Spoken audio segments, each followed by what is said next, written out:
यो निर्वाचन गराउनु बाध्यता छ। निर्वाचन गराउनु कसैको रहरभन्दा पनि बाध्यता छ।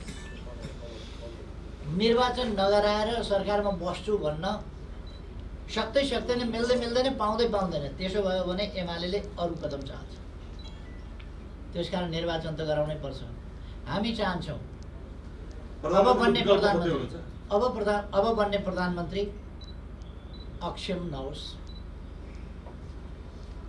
अब बन्ने प्रधानमन्त्री सक्षम होस्,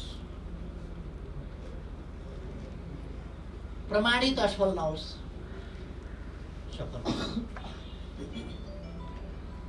काम गर्न नसक्ने नहोस्, गर्न सक्ने होस्, सानो चित्तको नहोस्, इलाकावादी नहोस्, गाउँवादी टोलवादी नहोस्, जातिवादी नहोस्, क्षेत्रवादी नहोस्, राष्ट्रवादी होस् न कमसेकम, जनवादी होस् न कमसेकम। हाम्रो धारणा थियो।